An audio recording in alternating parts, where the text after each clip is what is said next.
चुनावों में सियासी लहर रातों रात नहीं बदलती, बल्कि इसको बदलने के लिए कई दाव पेच भी ढाने पड़ते हैं। अब हाल पश्चिम बंगाल का ही देख लीजिए, जहां 2016 के विधानसभा चुनाव में भारतीय जनता पार्टी को केवल 3 सीटें मिली थी। वहीं आज वो सरकार बनाने के लिए बहुमत पाने की स्थिति तक पहुंच गई है। भाजपा ने ये छलांग अचानक नहीं लगाई।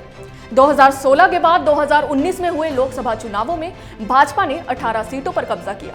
भाजपा ने धीरे धीरे पश्चिम बंगाल में अपना आधार बढ़ाया। अब इसी बीच ममता के पास बेबसी में बीजेपी पर बरसने और आरोप प्रत्यारोप मढ़ने के सिवा कोई विकल्प नहीं बचा है। इसी के साथ अब ममता बनर्जी के हाथों से पश्चिम बंगाल की कमान धीरे धीरे फिसलती नजर आ रही है। देखिए ये रिपोर्ट। पश्चिम बंगाल में विधानसभा चुनाव से पहले ही सियासी जंग तेज हो गई है। राज्य ममता सरकार और केंद्र सरकार के बीच लड़ाई का अखाड़ा बन गया है। केंद्रीय मंत्री अमित शाह के 2 दिवसीय दौरे के बाद पश्चिम बंगाल की मुख्यमंत्री ममता बनर्जी आक्रामक तेवर में नजर आई। मुख्यमंत्री ममता बनर्जी ने बीते सोमवार को एक प्रेस कॉन्फ्रेंस कर केंद्र सरकार पर निशाना साधा। ममता बनर्जी ने कहा कि केंद्र सरकार जनता को भ्रमित कर रही है। केंद्र सरकार राज्य में झूठ फैला रही है। उन्होंने कहा कि वे 19 दिसंबर को बीरभूम में रैली करेंगी। इतना ही नहीं, ममता बनर्जी ने अपनी बौखलाहट में केंद्रीय गृह मंत्री अमित शाह पर झूठ बोलने तक का आरोप मढ़ दिया। उन्होंने कहा कि गृह मंत्री झूठ का पुलिंदा लेकर घूम रहे हैं। साथ ही उन्होंने कहा कि गृह मंत्री अमित शाह भ्रम फैला रहे हैं। गृह मंत्री को झूठ बोलना शोभा नहीं देता है।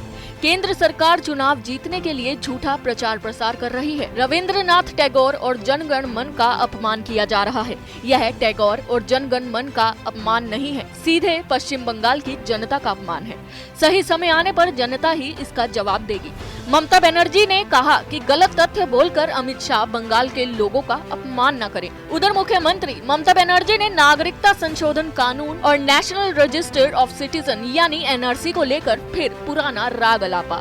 ममता बनर्जी ने कहा कि हम CAA NRC के खिलाफ हैं। किसी को भी देश छोड़कर जाने की जरूरत नहीं है। मुख्यमंत्री ममता बनर्जी ने प्रेस कॉन्फ्रेंस में अपनी पार्टी की उपलब्धियां गिनवाई। ममता बनर्जी ने कहा कि पश्चिम बंगाल सरकार के द्वारे सरकारी योजना को 1 दिसंबर 2020 से शुरू किया गया था।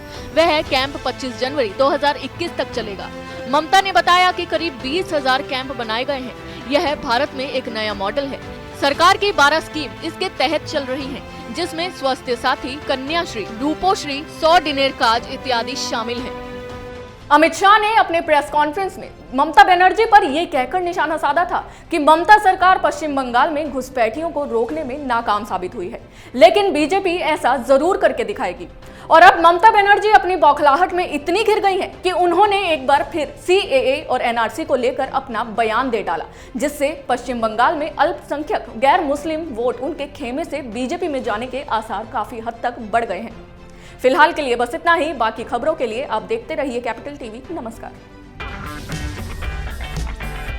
अगर आपको हमारा वीडियो पसंद आया हो तो इसे लाइक करें, हमारे चैनल को सब्सक्राइब करें और हाँ, बेल आइकन दबाना ना भूलें ताकि आप तक हमारे वीडियो की नोटिफिकेशन पहुंचती रहे। आप अपना सुझाव हमें कमेंट बॉक्स में दे सकते हैं। हमारे साथ जुड़ने के लिए शुक्रिया।